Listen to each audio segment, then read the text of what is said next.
Bonjour à tous. Alors, on va attendre. Là, il y a déjà pas mal de personnes. Ouais, il y a une centaine de participants Voilà. de connectés. Alors, déjà, juste, on va se présenter, bien sûr. Bonjour à tous. Merci d'être présents à ce webinaire sur la retraite des auto-entrepreneurs.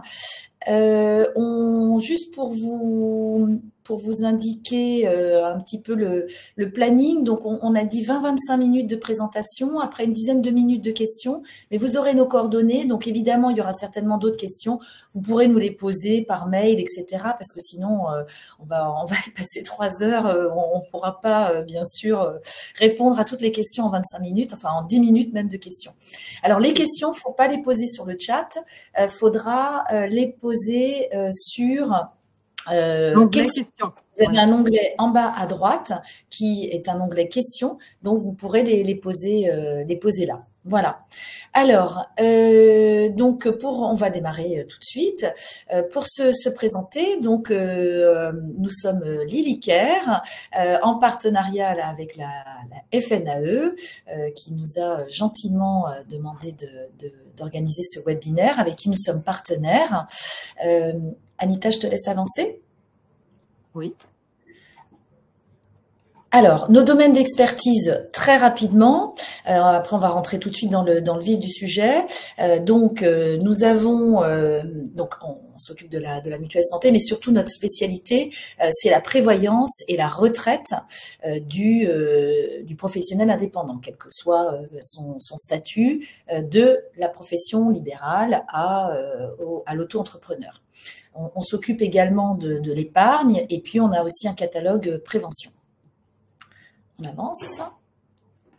Alors, on va tout de suite aller dans le vif du sujet pour vous dresser un tableau du fonctionnement du régime de retraite, mais général. Après, on ira dans le détail sur la partie auto-entrepreneur. Alors, en France, comment ça fonctionne? Donc, vous avez le régime de base, qu'on appelle souvent le régime de sécurité sociale. Tout le monde connaît ce régime de base. Ensuite, vous avez le régime complémentaire. Donc là, souvent, vous avez vu sur des fiches de paye, ARCO, AGIRC. Donc ça, ce sont les régimes complémentaires, mais on dit complémentaires, mais ils sont complémentaires obligatoires. Donc, on a l'impression que c'est pas obligatoire si ce sont les régimes complémentaires obligatoires. Et puis ensuite, il y a tous les régimes qui ne sont pas obligatoires, les PER, tout ce que vous pouvez avoir en épargne PE, collectif, entreprise, des retraites de cadre, etc. Et évidemment, l'épargne individuelle, les lois Madelin, etc. quand on est indépendant. Voilà. Donc ça, c'est le régime global. Alors, depuis la réforme des retraites, en France, c'est 64 ans pour prendre sa retraite minimum. Après, vous avez des cas spécifiques comme l'invalidité où vous pouvez partir plus tôt. Et l'âge où vous pouvez partir à taux plein, c'est 67 ans. Donc, en France, il y a 2 critères pour partir à la retraite, l'âge et le nombre de trimestres dont on va parler maintenant, le nombre de trimestres requis. Donc, depuis la réforme, c'est 64 ans, donc pour les personnes nées après 1968, et 172 trimestres. Ouais. Là, vous pouvez voir le tableau donc depuis la réforme des retraites. Donc, vous allez pouvoir vous retrouver. Donc, les personnes nées après 68 ans, c'est pas des critères alternatifs. Il faut avoir 64 ans et avoir 172 trimestres. Sinon, la retraite à taux plein, c'est 67 ans.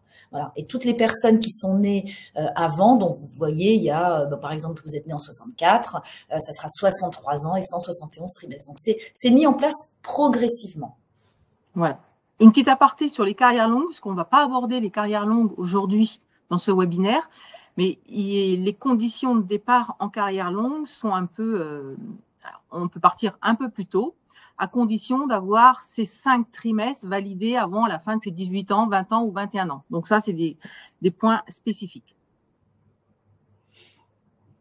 Alors, concernant la retraite, je reprends la main après Sonia. Donc, comme disait Sonia, on a la retraite complète à partir du moment qu'on a l'âge légal et le nombre de trimestres requis en fonction de son année de naissance. Donc, on a la retraite de base qui s'additionne à la retraite complémentaire. Ça vous fait vos retraites des régimes obligatoires. Si vous n'avez pas les 172 trimestres, vous aurez une décote, ce qu'on appelle. La décote, elle est de 1,25% par trimestre manquant.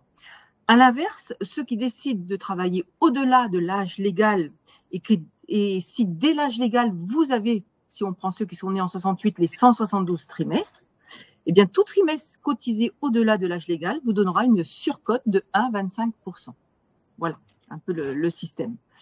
Alors, ensuite, ces trimestres, comment on fait pour valider nos trimestres? Donc, pour valider des trimestres, il faut avoir un minimum de revenus.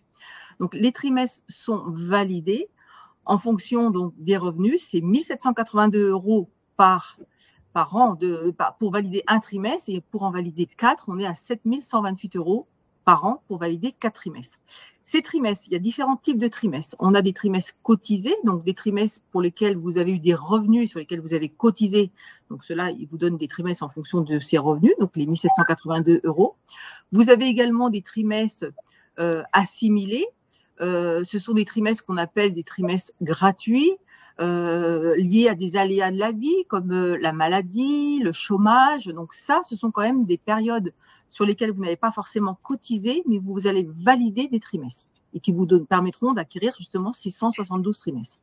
Alors là, c'est une généralité. Pour les auto-entrepreneurs, on verra tout à l'heure. Donc ce revenu, il va être transposé en chiffre d'affaires pour valider le trimestre. On va le voir, ça fait partie des spécificités des auto-entrepreneurs. Donc, pour avancer dans les généralités au niveau de la retraite, bien évidemment, il y a des avantages au niveau des enfants. Donc, on ne peut pas lister tous les avantages des enfants dans ce webinaire, parce qu'on aurait besoin au-delà de 20 minutes. Donc, principalement, surtout pour les femmes, on a 8 trimestres supplémentaires par enfant. Donc, 4 trimestres au niveau pour la maternité et l'adoption, et 4 trimestres au titre de l'éducation. Ces 4 derniers trimestres au titre de l'éducation, eux, peuvent être partagés entre le père et la mère. L'option de partage doit être prise avant les 4 ans et 6 mois de l'enfant. Et on peut en partager que 2 maximum vers le père. Il y a des trimestres aussi qui sont octroyés en cas d'enfant, en présence d'enfants handicapés. Donc, c'est 8 trimestres supplémentaires, à savoir que c'est 8 trimestres supplémentaires maximum et c'est 1 trimestre par période d'éducation de 30 mois. Donc là, c'est un peu spécifique. On vous explique tout ça dans le cadre d'un bilan retraite. Alors, il y a une autre majoration avantage enfant qui est très connue. C'est dès qu'on a 3 enfants, on a une majoration de 10%. Donc là, je le dis de manière verbale. Donc voilà, principalement pour les enfants. Donc, on va rentrer un peu là dans les spécificités des auto-entrepreneurs. Donc, vous, en tant qu'auto-entrepreneur, vous cotisez en fonction d'un chiffre d'affaires que vous déclarez tous les mois. Si vous ne déclarez pas de chiffre d'affaires, vous ne cotisez pas et du coup, vous n'avez pas de droit. Donc, pas de droit à la retraite. Dès que vous cotisez, vous déclarez votre chiffre d'affaires, l'URSSAF recouvre vos cotisations. Ces cotisations ensuite sont dispatchées pour vous donner des droits, qui est dans un premier temps, donc la caisse primaire d'assurance maladie, elle va vous octroyer des droits pour, en cas d'arrêt maladie, maternité, donc vous allez recevoir aussi des indemnités journalières, des allocations familiales, en cas d'invalidité de décès, vous allez avoir des indemnités. Donc ça, la caisse primaire d'assurance maladie, elle va intervenir hors profession libérale, parce que les professions libérales pures sont suivies par la CIPAV. Ensuite, vous allez cotiser pour la retraite de base et la retraite complémentaire. Donc, il y a l'assurance retraite qui, elle, va gérer les artisans, les commerçants et toutes les professions libérales qui sont affiliées au RSI depuis 2018, puisqu'il y a eu une réforme. Les professions libérales, maintenant, sont affiliées au RSI depuis 2018. Auparavant, elles étaient à la CIPAV. Donc, la CIPAV, elle continue de gérer aussi les retraites de base et les retraites complémentaires, mais également l'invalidité et le décès, uniquement pour les professions libérales affiliées donc depuis 2018 et toutes celles qui en relevaient auparavant et qui y sont restées.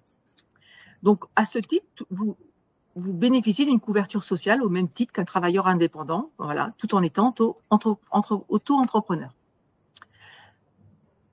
Alors, comment vous cotisez? Donc, en tant qu'auto-entrepreneur, vous payez vos cotisations en fonction d'un forfait social et en fonction de la nature de votre activité. Suivant que vous faites de la vente, de la prestation de services, que vous êtes une profession libérale, le taux des cotisations diffère. Une quote-part de ces cotisations, de ce taux, donc ce taux de cotisation, si je prends les prestataires de services, on est à 21,2% de cotisation. Vous allez, sur ces 21,2%, il va y avoir 41,8% de ces cotisations qui vont être affectées à la retraite de base et 16,5% à la retraite complémentaire. Pour les professions libérales affiliées au RSI, il va y avoir 47,6% pour la retraite de base et 13% pour la retraite complémentaire. Donc ça, c'est la quote-part de vos cotisations que vous payez qui est affectée pour la retraite de base et la retraite complémentaire.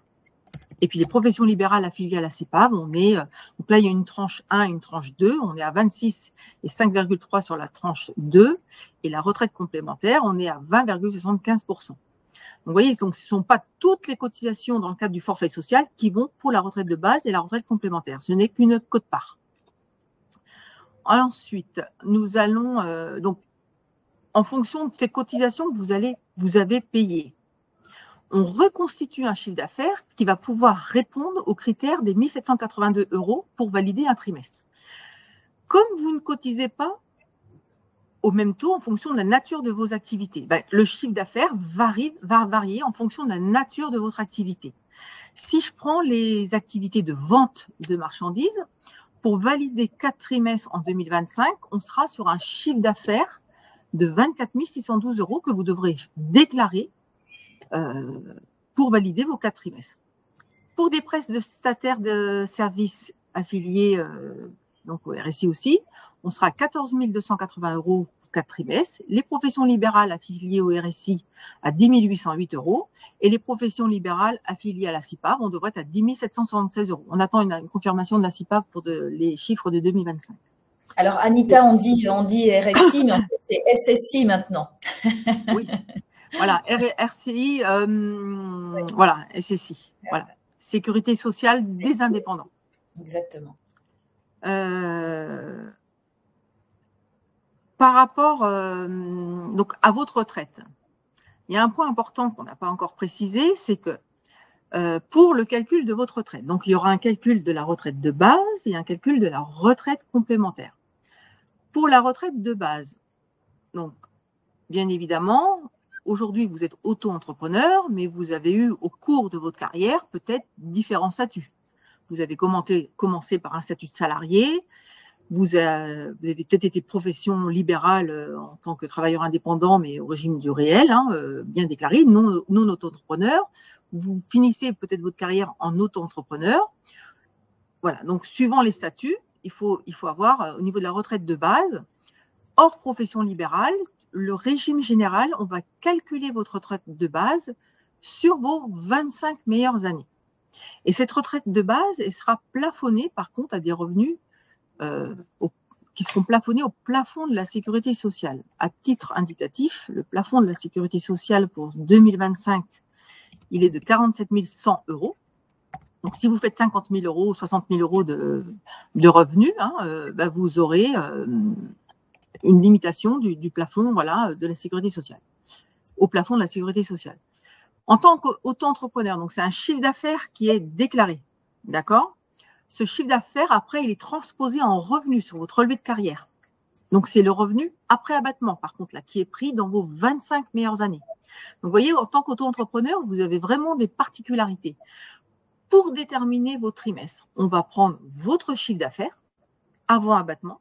Et là, vous avez la grille qu'on a vu tout à l'heure des chiffres d'affaires pour valider les 4 trimestres. Et pour faire la moyenne de vos 25 meilleures années, on va prendre vos revenus, donc le chiffre d'affaires après abattement. Et ça, on fera la moyenne de vos 25 meilleures années. Lorsque vous avez tous les trimestres, on vous versera 50%. C'est ce qu'on appelle le taux plein.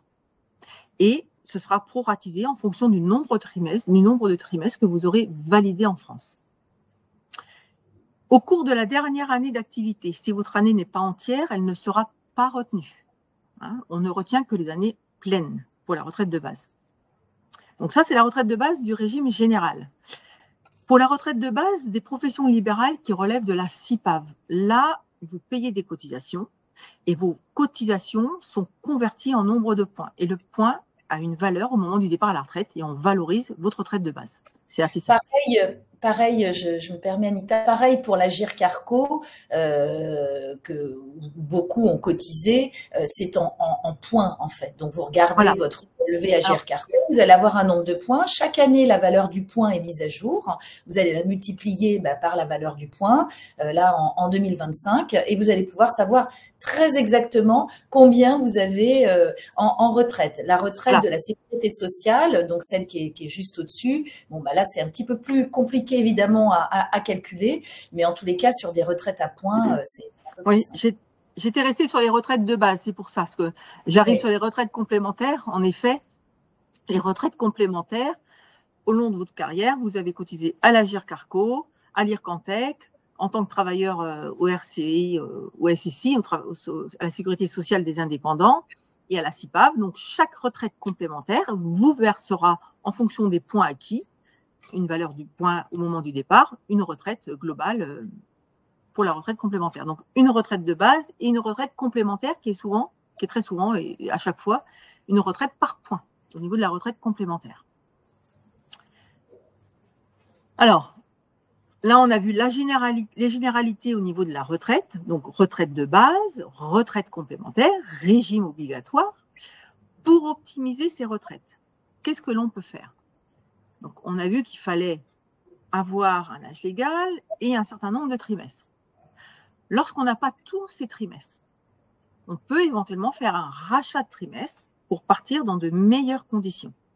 Alors, je tiens à préciser que le rachat de trimestre est vraiment spécifique à chaque personne en fonction de sa carrière qu'elle a pu avoir. Et donc, le choix de faire un rachat ou pas est vraiment propre à chacun. Et donc, il faut faire une étude pour vraiment vérifier les conditions de votre départ. Est-ce que vous avez tous vos trimestres? Combien il en manque?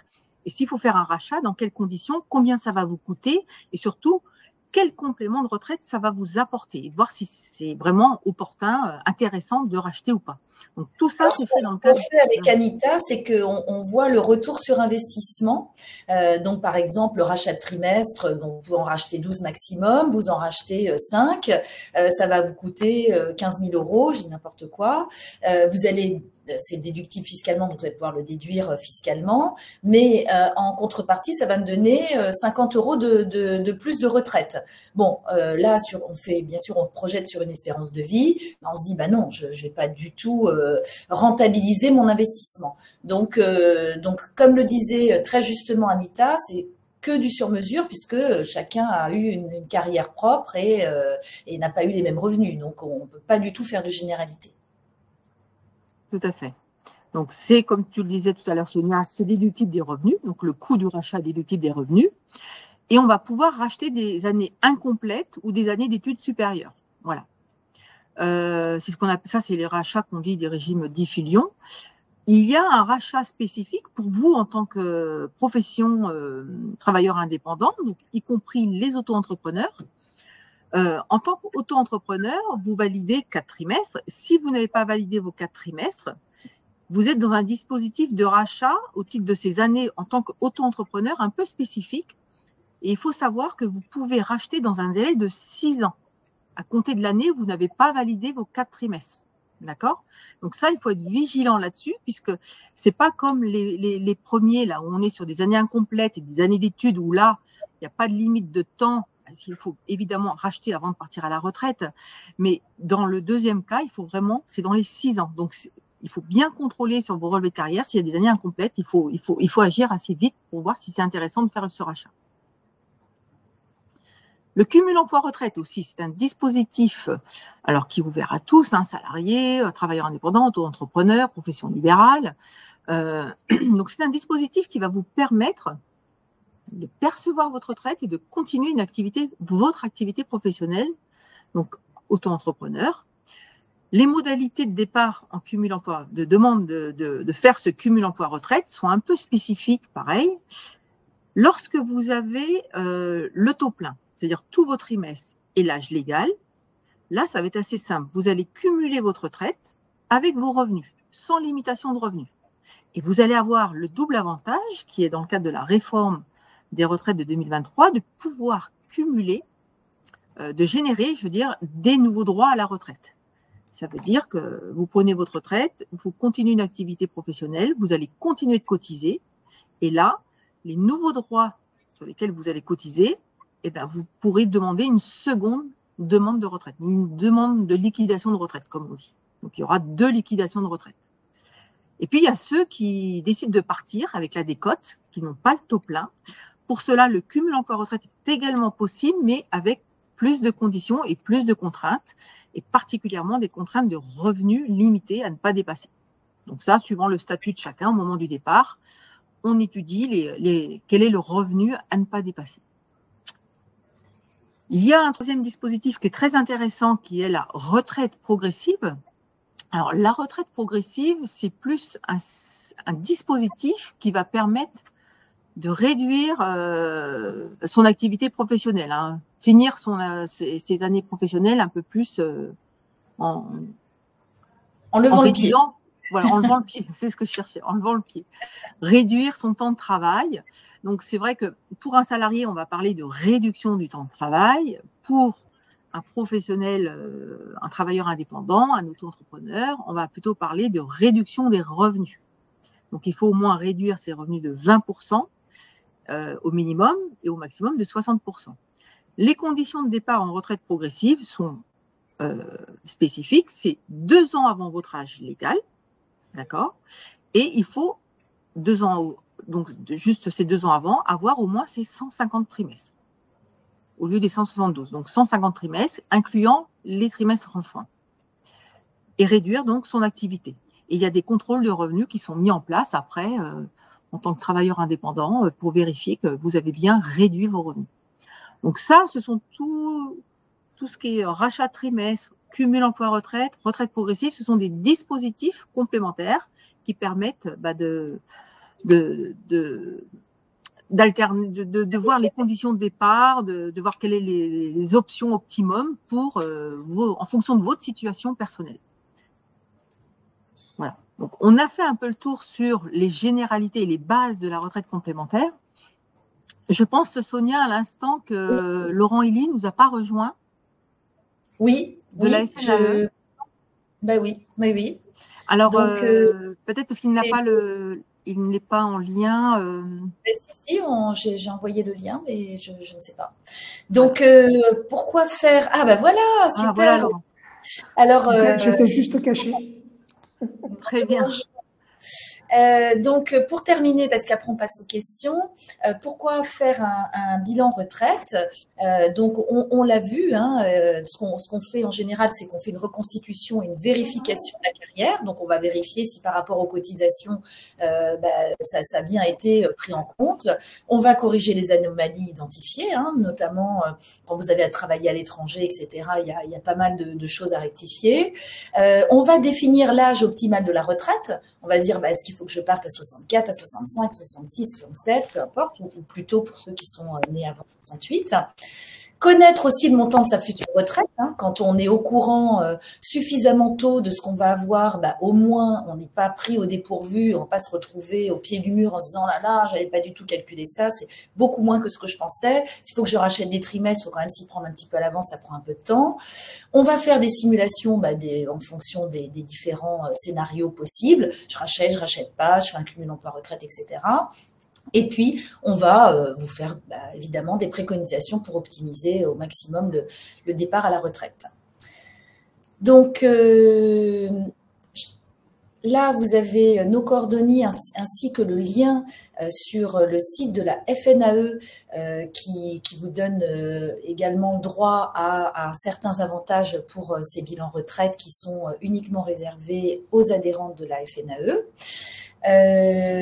On va répondre à quelques questions parce qu'il y en a beaucoup. Donc, vous avez là, avec les QR codes, nos mails, mais vous recevrez le replay donc l'enregistrement plus la présentation de façon automatique pour ceux qui ont participé là juste après le webinaire.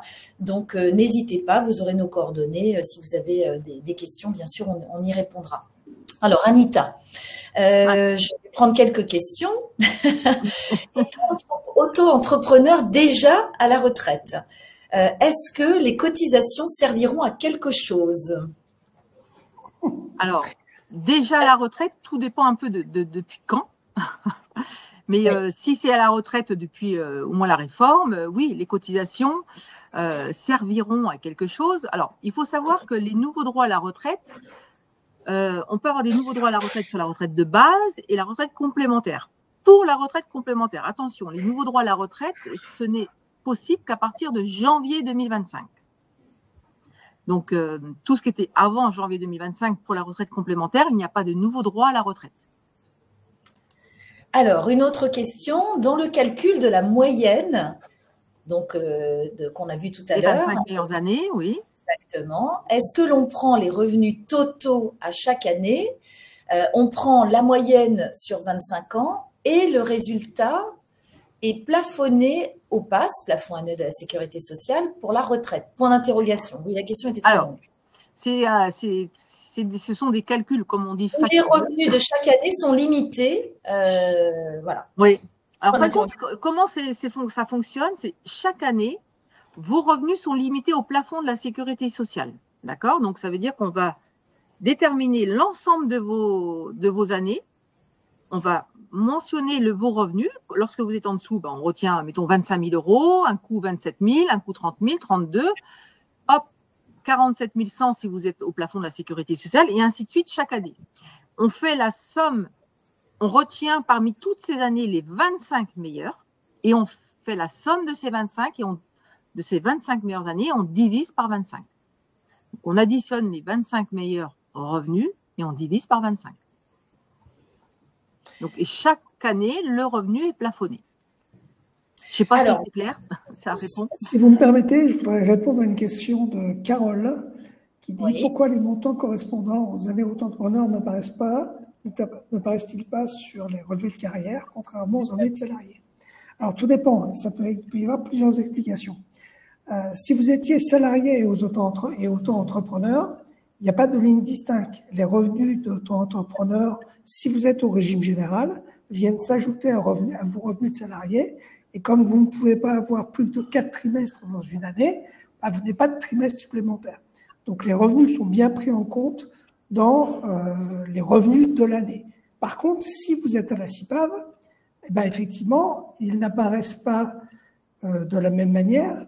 Ils vont apparaître en dessous, les trimestres vont apparaître dans les lignes.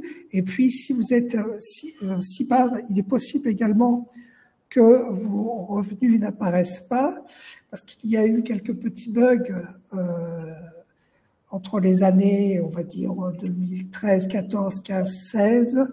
Et dans ce cas-là, il faut demander à la CIPAV une réétude de vos droits pour que vos revenus d'auto-entrepreneur apparaissent sur votre relevé de carrière. Oui, pour que les droits soient activés, en effet. Tout à fait. Alors, là, j'ai une question. À quel moment c'est le plus opportun, judicieux de faire un bilan retraite? Donc, je dirais qu'à partir de 45 ans, ça peut être judicieux parce qu'effectivement, s'il y a des erreurs à corriger, on ne va pas s'y prendre 6 mois avant, ça va prendre un petit peu de temps. Ensuite, bonjour, il faut faire une demande de retraite à la CARSAT et à l'URSSAF quand on a été salarié et micro-entrepreneur? Point d'interrogation. Alors, la demande de retraite, lorsqu'on décide de partir à la retraite, je préconise, il faut donc la faire en ligne. Et quand on fait la demande de retraite, ce sont l'ensemble des organismes auxquels on a cotisé qui vont être informés de la demande. Donc, si vous avez cotisé à la fois au régime général et au régime des travailleurs indépendants, l'ensemble des régimes vont être informés et vont être partis ils vont être dans la démarche de votre demande de retraite. Donc, on fait une demande sur laquelle on fait les demandes de retraite. Ça va concerner l'assurance la CARSAT, l'assurance du régime général, éventuellement la CIPAV, si vous avez relevé de la CIPAV, la GERCARCO, l'IRCANTEC, enfin tous les régimes au cours de votre carrière. Donc, il ne suffit de faire juste, c'est une demande unique, ce qu'on appelle aujourd'hui maintenant la demande unique. Donc, je rencontrais régulièrement des personnes qui reviennent vers moi en me disant j'ai fait ma demande de retraite, certains l'ont fait papier au lieu de le faire en ligne, ils l'ont fait que papier au niveau d'un organisme, ils n'ont pas utilisé les bons formulaires, donc ils sont un peu perdus et au final la demande de retraite elle n'a pas été faite auprès de tous les organismes et là c'est le cafouillage et ils sont un peu perdus. Du coup on reprend la main pour les assister dans les démarches de demande de retraite. J'ai une question. Mais il faut s'y prendre aussi 5 à 6 mois avant pour faire une demande de retraite. Il faut bien anticiper la demande de retraite. Je disais, j'ai une question de Jamil. Les invalides peuvent-ils continuer à être travailleurs indépendants après 62 ans, même si on impose le départ à la retraite? Alors oui, vous pouvez, bien évidemment. Si vous êtes invalide, vous partez à la retraite à taux plein, puisque c'est l'avantage, c'est le statut d'invalide qui vous le permet, même si vous n'avez pas tous vos trimestres. Et dans ce cas-là, vous pouvez bénéficier du cumul emploi-retraite générateur de droits et l'activité que vous allez poursuivre en étant à la retraite va vous générer de nouveaux droits qui pourront faire l'objet d'une seconde liquidation au moment où vous le souhaiterez. Tout à fait. Comment savoir si on est affilié à la CIPAV? Ça, c'est pour toi, Laurent. C'est marqué sur votre profil, sur votre compte URSSAF, auto-entrepreneur.saf.fr. C'est indiqué normalement artisan commerçant ou PL CIPAV. Sinon, c'est également marqué dans votre taux de cotisation au niveau du taux BNC. C'est pas tout à fait le même taux de cotisation. C'est pas la même. C'est pas non plus la même chose concernant la formation professionnelle. Concernant le versement à la source.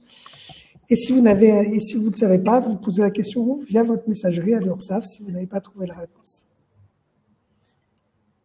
Alors, sinon, il y a des questions sur lesquelles on a déjà pas mal répondu. Le statut d'auto-entrepreneur, tout ça, on a répondu. J'ai une question, je ne sais pas si c'est… Comment fonctionne la retraite progressive financièrement? Oui. Alors, financièrement, en effet, quand on est auto-entrepreneur ou travailleur indépendant, il faut réduire ses revenus. Ça veut dire que vos revenus de 2025, vous n'allez définitivement les connaître qu'en 2026. Donc, financièrement, la retraite progressive, ça se passe comment? C'est que si vous décidez de réduire de 20% vos revenus, vous allez toucher votre retraite pour ces 20%-là de réduction de ces revenus. Donc, vous allez toucher 20% de votre retraite, estimée au moment du départ à la retraite progressive, et le reste sera 80%, ce sera le reste de vos revenus. Donc, s'il s'avère qu'au final, vous avez fait une réduction qui n'était pas de 20%, mais de 15%, alors en sachant que 20% c'est le minimum, là, ça peut remettre la retraite progressive en cause. Voilà, donc si je prends un autre exemple, vous réduisez votre retraite, votre activité de 40%, donc là, vous avez touché 40% de retraite. Et si au final, vous avez réduit votre activité non pas de 40, mais de 30%, eh bien, il faudra redonner 10% de la retraite touchée sur l'année écoulée. C'est un petit peu la particularité où là, il faut maîtriser un peu les revenus sur l'année de la retraite progressive. Alors, on va prendre une dernière question. J'ai une question. La procédure pour faire une réclamation sur le site de l'assurance retraite, savez-vous comment faire? Alors, pour une réclamation au titre d'une correction de carrière, je suppose, pour faire une correction de carrière, en effet, vous devez vous connecter à votre espace de l'assurance retraite. Il faut faire, vous avez dans mes démarches, vous avez un accès à corriger ma carrière. Et à partir de là, vous devez spécifier les années sur lesquelles vous n'êtes, ils sont les années manquantes, ça peut être le service militaire, des périodes de travail qui n'ont pas été reportées sur le relevé de carrière, des revenus qui sont pas forcément corrects puisqu'il peut manquer, il y a pu y avoir plusieurs employeurs au titre d'une année et il manque un employeur. C'est vrai que je vous invite à récupérer vos relevés de carrière sur l'assurance retraite et Info Retraite, hein, et de vérifier l'ensemble de vos employeurs, les revenus, et surtout quand on a été multi-employeur, très souvent, il manque quelques employeurs. Donc ça, c'est une vigilance parce que si vous manquez des employeurs, ça peut venir affecter la moyenne de vos 25 meilleures années et du coup le montant de votre retraite.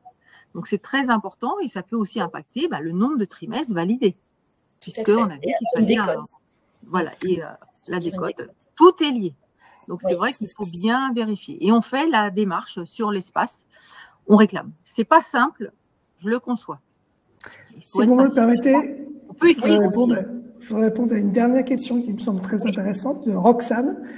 Si on est à la fois BIC et BNC, quel est le chiffre d'affaires pour valider les trimestres? Alors c'est extrêmement simple. Vous regardez le tableau qui a été présenté ou qui figure également sur notre site. Vous prenez votre chiffre d'affaires en vente et vous regardez combien vous validez de trimestres avec ce chiffre d'affaires. Vous regardez votre chiffre d'affaires en prestations de services et vous regardez combien de trimestres vous validez avec votre chiffre d'affaires en prestations de services. Vous additionnez et à concurrence de 4, si vous avez par exemple 14 000 euros de chiffre d'affaires en vente et 6 000 euros de chiffre d'affaires en prestations de services, 8 000 euros de chiffre d'affaires en prestations de services BIC, dans le BNC. Donc 6 000 euros en prestations de services BNC, ça fait 2 plus 2 égale 4. Alors, une dernière petite question qui me paraît importante parce qu'on n'a pas pu tout mettre dans le webinaire parce que sinon, c'était beaucoup trop long, mais on en fera d'autres. Quelqu'un qui me pose la question par rapport au chômage. Est-ce qu'on cotise quand on valide des trimestres au chômage? Oui. Je ne sais pas qui veut répondre, mais quand on est au chômage, on valide des trimestres, oui. Alors, il y a des conditions, il faut avoir un certain nombre de jours de chômage indemnisés pour valider des trimestres, un trimestre. On valide non seulement en plus des trimestres pour la retraite de base, mais on est amené aussi, quand on est indemnisé, à valider des trimestres pour la retraite complémentaire. À Agirc-Arrco, quand on est salarié principalement. Forcément, parce que quand on a le chômage, c'est quand on est salarié. Voilà, exactement. Donc, on ne pourra pas… Si, juste une question, sauf erreur de ma part, ce sont des trimestres validés, non cotisés. Exactement, c'est tout à fait ça. C'est tout à fait ça. C'est ce qu'on appelle les trimestres assimilés. Alors, ces trimestres assimilés qui peuvent devenir réputés cotisés, lorsqu'on est en carrière longue, on ne l'a pas précisé tout à l'heure, en carrière longue, on va tenir compte de vos trimestres cotisés et de certains trimestres assimilés, comme le chômage, la maladie, mais dans une certaine limite. 4 trimestres pour le chômage, 4 trimestres le service militaire, 4 trimestres pour la maladie, 2 trimestres pour l'invalidité. Enfin, il y a vraiment des particularités pour les carrières longues. Voilà. Et quelqu'un, Nathalie, pour finir, qui nous demande quid d'un PER.